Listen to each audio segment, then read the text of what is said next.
Queridos irmãos, vamos abrir a palavra do Senhor no Evangelho de Mateus, no Sermão do Monte, na nossa sequência, na nossa série sequenciada de exposições bíblicas. Mateus capítulo 6, versos 16 a 18.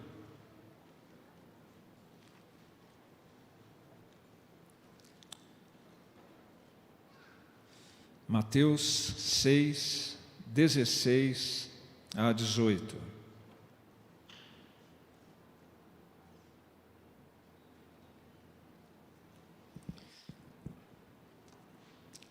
Convido a igreja a se colocar em pé e juntos, a uma só voz, nós fazemos essa leitura.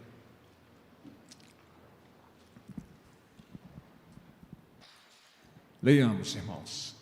Quando jejuardes, não vos mostreis contristados como os hipócritas, porque desfiguram o rosto, com o fim de parecer aos homens que jejuam. Em verdade vos digo que eles já receberam a recompensa. Tu, porém, quando jejuares, unge a cabeça e lava o rosto, com o fim de não parecer aos homens que jejuas, e sim ao teu Pai em secreto, e teu Pai que vê em secreto te recompensará. Senhor, obrigado pela palavra do Senhor, que é lâmpada para os nossos pés, luz para o nosso caminho, e o Senhor não nos deixa no escuro ou desorientados em nenhum aspecto da nossa existência, Senhor. E queremos pedir que agora, Senhor, nós possamos ser alimentados espiritualmente na exposição da sua palavra, Senhor. Fale conosco, Pai, como o Senhor prometeu que faria e fará sempre que nos reunirmos, em nome de Jesus, e com atitude reverente, coração aberto, buscarmos o Senhor na tua palavra. É a oração que lhe fazemos em nome de Jesus. Amém. Pode assentar, meus irmãos. Meus queridos, a nossa série do Sermão do Monte tem como subtítulo A Igreja que é luz para as nações. E esse subtítulo, esse tema, ele foi extraído do próprio Sermão do Monte, que fala que nossas boas obras devem devem brilhar diante do mundo como uma luz para a glória de Deus, não apontando para nós mesmos, mas apontando para Cristo, apontando para o nosso Deus. E fazemos isso, conforme estamos vendo desde o início do capítulo 5, sendo novas criaturas, com caráter de fato transformado, e pela nossa postura e atitude no mundo, nas coisas do mundo e também na nossa prática religiosa. O texto dessa manhã tem a ver não com aquilo que nós fazemos no mundo, mas com aquilo que nós somos na nossa privacidade, no nosso relacionamento com Deus. E o que Jesus tinha em mente é mostrar que para que nós possamos ser luz no mundo, nós precisamos desse cultivo em particular na presença do nosso Deus. E 3 práticas religiosas tipicamente judaicas são abordadas no Sermão do Monte para mostrar e evidenciar essa tal piedade, que nós devemos cultivar em particular. As esmolas, ou a doação financeira para as pessoas necessitadas, é um termo que nós não usamos como evangélicos, dar esmolas, mas era um termo que era usado na cultura judaica, e entenda-se, quando falamos de esmolas, ofertas para pessoas necessitadas. Acho que fica mais próximo da nossa terminologia. Além das esmolas ou das ofertas aos necessitados, também o Senhor Jesus abordou a prática da oração e agora a prática do jejum. Sobre a oração nós vamos depois entrar com bastante estudo e detalhe na oração que o Senhor ensinou. Mas hoje o nosso tema então é o jejum. E eu pergunto para você, quantos anos você tem de convertido? Alguma vez na sua vida você já jejuou? Porque o jejum não é algo que esteja fora da expectativa do ensinamento bíblico do Novo Testamento para a igreja. Então é um tema que nos diz respeito, é algo que deve nos interessar também. E se você já jejuou, se a sua resposta foi afirmativa, eu pergunto, fez diferença? Fez alguma diferença na sua caminhada espiritual?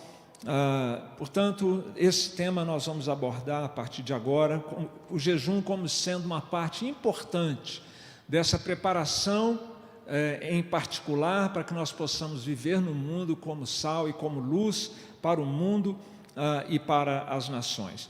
O jejum não é algo sem sentido, ultrapassado ou inútil. No versículo 18 nós lemos sobre o jejum, que nós devemos tomar o cuidado de não parecer aos homens que jejuamos, e sim ao nosso Pai em secreto. E o nosso Pai em secreto nos recompensará. E Jesus precisou abordar esse tema, porque na prática religiosa judaica, eles jejuavam 2 vezes por semana. Isso está registrado em Lucas 18, 12. Jejuo 2 vezes por semana e dou dízimo de tudo quanto ganho. Foi a oração daquele fariseu arrogante, soberbo. Não que estivesse errado ele jejuar e não que estivesse errado ele dar o dízimo. Tanto que Jesus vai reiterar tanto um ensinamento quanto o outro. Tanto o dízimo quanto o jejum, Jesus reiterou, Jesus reafirmou isso como prática para a igreja. Mas é que eles eram muito espalhafatosos, seja para dar esmola, seja para fazer oração, seja para jejuar. Eles então cobriam seu corpo, com cinzas, jogavam cinzas sobre a cabeça e faziam, imagina, 2 vezes na semana, você andando pela rua, todo cabisbaixo, todo macambúzio, com cinzas no corpo. O irmão ali está jejuando.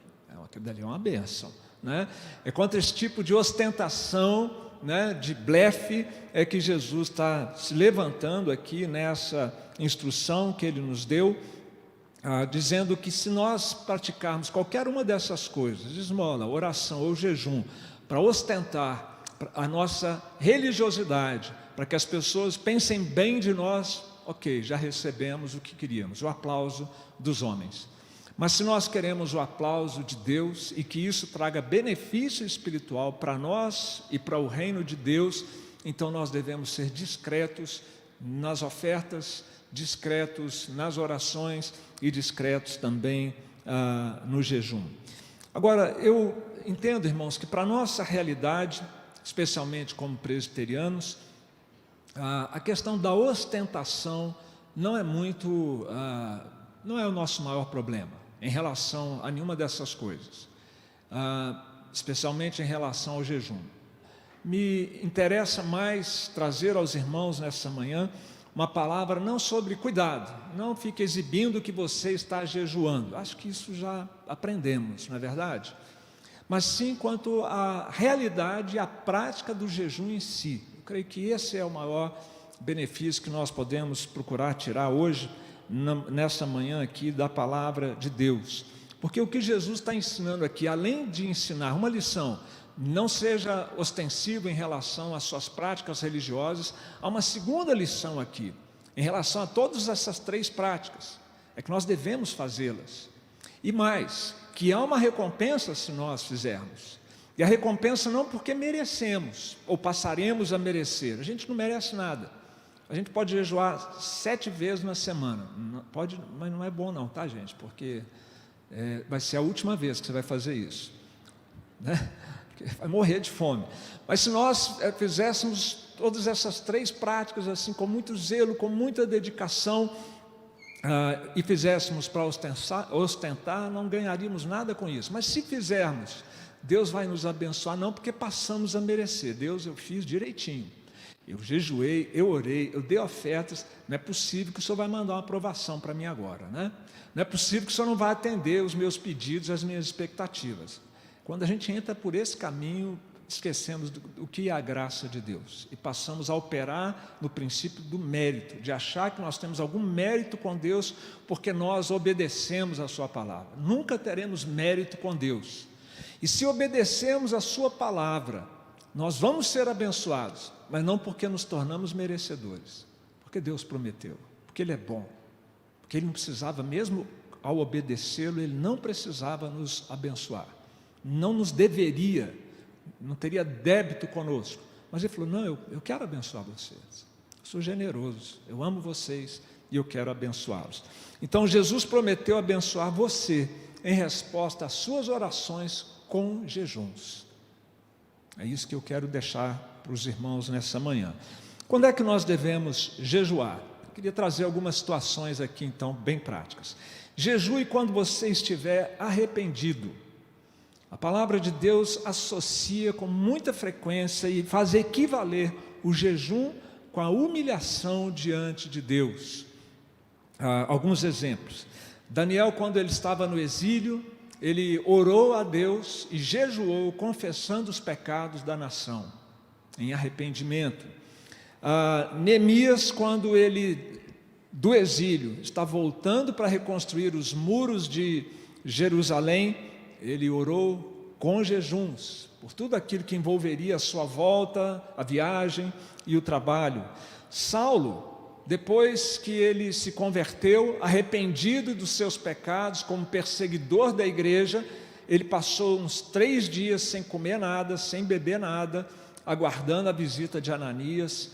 Quando então Ananias ora por ele, ele vai então voltar a enxergar. Você percebe o mesmo contexto de arrependimento de pecados. E tem um exemplo para mim que assim, muito bom. Os ninivitas, quando recebem a pregação de Jonas, acusando-os dos seus pecados e advertindo-os contra a ira de Deus, queria destruir aquela cidade, onde havia 120.000 pessoas ali, fora animais. Então, o que acontece em Jonas 3:5? Os ninivitas creram em Deus. E sabe o que eles fizeram? Quando eles creram em Deus e tomaram consciência dos seus pecados e proclamaram um jejum. E aí todos se vestiram de pano de saco, do maior até o menor, e assentaram-se sobre cinza. E eles não estavam fazendo nada disso para ficar aparecendo para os outros. Foi uma demonstração nacional de quebrantamento de pecado, de coração, por causa dos seus pecados. E a coisa foi tão radical aqui, que até os animais foram incluídos no jejum. Até as crianças foram incluídas no jejum, o que não é uma coisa muito comum, nem bois, nem ovelhas. E aqui foi o seguinte, eles combinaram o seguinte, o rei, proclamou e divulgou o mandato do rei, que ninguém prove coisa alguma, nem leve os animais ao pasto, nem bebam água, 0 comida, 0 bebida. Esse é o jejum tradicional, clássico, e um povo pagão está ensinando aqui para a gente sobre o jejum, E o que eles fizeram com o jejum? Não foi dieta, porque a dieta você para de comer, vai trabalhar, vai correr para um lado, para o outro, não vai ter tempo de ler a Bíblia, não vai ter tempo de orar. Isso chama dieta, gente? E nem sei se essa é a melhor maneira de fazer. Mas jejum, no versículo 8, eles fazem um jejum e clamaram fortemente a Deus. E o rei diz, e se converterão cada um do seu mau caminho e da violência que há em suas mãos. Quem sabe Deus se voltará e se arrependerá e se apartará do furor da sua ira para que não pereçamos. Viu Deus o que fizeram, como se converteram do seu mau caminho, com orações e jejuns, e Deus se arrependeu do mal que lhes tinha dito faria e não o fez. Um exemplo excelente, então, de que nós devemos jejuar quando estivermos arrependidos dos nossos pecados. O jejum, portanto, a exemplo do que vimos aqui nessa passagem, é a abstenção completa de comida, de bebida. Também nós encontramos em outras passagens a abstenção de sono, e Paulo fala então que ele esteve em várias vigílias, deixar de dormir para estar orando. Você conhece isso, você está na igreja há algum tempo, de vigílias de oração. E temos um jejum especial e bem esporádico também, em 1 Coríntios 7, de 1 a 6, que é o jejum de relações sexuais, para uma finalidade de consagração a Deus. Não que o sexo seja errado ou pecaminoso no casamento, claro que não, assim como comer e beber também não é pecado você comer e você beber. mas que para uma finalidade espiritual a gente se abstém dessas necessidades físicas, corporais, é o que a palavra de Deus nos ensina. Wesley, grande avivalista, né, metodista, ele disse algo assim bem radical, mas que vale a pena a gente tirar do que ele falou algo para a gente pensar. O homem que não jejua está tão longe do céu quanto o que não ora. O homem que não jejua está tão longe da comunhão com Deus quanto aquele que não ora. Então a gente precisava pensar nisso. E eu pergunto então aos queridos: há pecados dos quais você está precisando se arrepender? O Espírito Santo tem falado ao seu coração, você sente que tem coisa aí que não está legal, que está atrapalhando a sua comunhão com Deus. Por que então não se propor a um tempo de jejum ou de oração com jejuns? E confessar a Deus e recomeçar a sua caminhada com Deus. Jejue com orações, ore com jejuns quando você estiver arrependido. Mas também você e eu devemos jejuar quando estivermos muito carentes da graça de Deus. Carentes da graça de Deus nós estamos sempre, mas há situações e ocasiões especiais que a gente precisa da ajuda, do socorro de Deus, da direção de Deus, e temos vários exemplos na palavra que nos dizem que essa é uma hora em que nós devemos também orar e jejuar. Quando trata-se de empreendimentos especiais, nós precisamos de orações especiais, e orações especiais incluem o jejum, porque nessas horas nós demonstramos a nossa total dependência da graça de Deus para ajuda, socorro, graça e misericórdia, porque o futuro vai nos trazer. Veja alguns exemplos. Moisés, quando ele estava no Sinai, aquele momento ali foi histórico, crucial. Eles saem do Egito, estão ali recebendo a lei, vão peregrinar no deserto 40 anos, depois vão conquistar a terra prometida. Percebe quantos desafios tem pela frente? Moisés orou com jejuns. Esther, quando foi comparecer perante o rei, a rainha não podia comparecer perante o rei sem ser chamada. Se o rei fosse favorável a ela, excepcionalmente, e levantasse o cetro em direção a ela, ela poderia ser preservada, mas a chance era meio a meio, dela morrer por ter feito isso ou dela ser preservada. Então ela conclama um jejum com seu tio Mordecai, e todos vão jejuar então ali, todo o povo judeu, para aquele momento decisivo que ela teria de conversa com o rei, que por causa desse ato dela, o povo de Deus foi preservado de um grande genocídio étnico ali na Pérsia. Esdras, quando vai voltar também do exílio, conduzindo uma caravana para um grande reavivamento espiritual que vai acontecer na volta deste exílio, onde Esther estava na sua época, agora já em outra época, Esdras, quando eles vão retornar então, Esdras ora com jejuns. Jesus, prestes a iniciar o seu ministério, com 30 anos de idade, ele vai para o deserto, ele ora e jejua, para que Deus, o Pai, com o Espírito Santo, o capacitem para aquele ministério que seria extremamente árduo, culminando com a cruz. Jesus orou e jejuou. A primeira equipe missionária enviada de Antioquia, com Paulo e Barnabé, foi separada mediante orações e jejuns. E um último exemplo, que é muito próximo da gente aqui, está em Atos 14, 23. E promovendo-lhes em cada igreja a eleição de presbíteros, depois de orar com jejuns, se os encomendaram ao Senhor em quem haviam crido. Então, vários exemplos de que quando nós temos situações delicadas, difíceis para enfrentar, que nós devemos recorrer a estas orações especiais que incluam o jejum da nossa parte. Mas o jejum pode ser também parcial, não só completo, né, não clássico, vamos dizer assim, de total abstenção de comida e bebida, mas pode ser também abstenção parcial, deixando de comer, continuando a ingerir água, alguns alimentos que possam vir a ser parte desse nosso jejum. Então, existem possibilidades outras. Também o tempo, pode ser um tempo menor, de 12 horas, ou de 24 horas, ou até alguns poucos dias de jejum. Isso também nós vemos ser aceitável.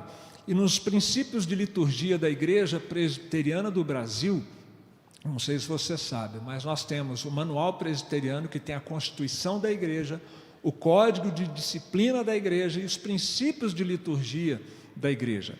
Esses princípios de liturgia é que regulam o tipo de culto que nós fazemos. Se você for numa igreja presbiteriana aqui ou numa outra, em qualquer lugar do país, se forem presbiterianos, vamos dizer, que seguem realmente o ordenamento da nossa denominação, você vai ver pouca diferença, alguma coisa diferente de estilo e tal, mas o culto é basicamente o mesmo. E nós fazemos isso porque seguimos estes princípios de liturgia que são baseados na palavra de Deus. E no capítulo 11, tem um capítulo sobre jejum e ações de graça nos nossos princípios de liturgia. E ali nós encontramos que o jejum deve ser praticado em casos muito excepcionais de calamidades públicas, como guerras e epidemias, terremotos, etc. É recomendável a observância de um dia de jejum, não precisa ser no domingo, e nem vai substituir o domingo, e que cessadas tais calamidades, seja feito um dia de ações de graças. Eu já andei pensando nisso, sabe? Nós temos na igreja mais de 250 pessoas que foram infectadas pela Covid. A gente fazer um culto de gratidão a Deus com esses 250 presentes aqui. E os outros que não foram, com motivo redobrado para agradecer a Deus, não é? Muito bem, mas então nós vivemos um momento propício para o jejum. Naqueles 6 meses que nós ficamos com os cultos presenciais suspensos, nós fizemos jejum semanalmente aqui em nossa igreja. Foi uma oportunidade que você teve de colocar em prática esta mensagem. E o artigo final aqui diz: os jejuns e ações de graças poderão ser observados pelo indivíduo ou família, igrejas ou concílios. Você, então, meu querido irmão, está diante de uma grande decisão, tem uma situação difícil que você vai enfrentar nos próximos dias. Fica então a orientação da palavra de Deus. Ore e jejue, ore a Deus com jejuns, ore e jejue quando você estiver carente da graça de Deus.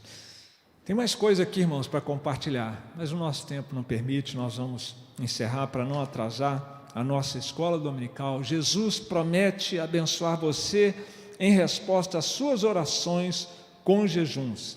Eu ainda falaria sobre a necessidade de jejuar para disciplinar os nossos apetites, do nosso corpo e da nossa carne, e também para jejuar em solidariedade ao necessitado, uma vez que Isaías diz que o jejum que agrada a Deus é a gente deixar de comer para dar para o pobre. É uma forma também de jejum, nós sermos solidários com os necessitados. Uma coisa que seria em benefício da nossa alimentação, nós cedermos ou dinheiro ou o próprio alimento aos necessitados. E aí nós temos o nosso maná fraterno, que é uma oportunidade desse jejum especial, um jejum de solidariedade, e também a nossa ponte social com apadrinhamento de crianças que vivem em situação de extrema pobreza no sul do Piauí. Mas fica para uma outra oportunidade, que Deus possa assim abençoar a nossa igreja e o seu coração com essa disciplina espiritual, com esse exercício espiritual do jejum com a oração. Amém.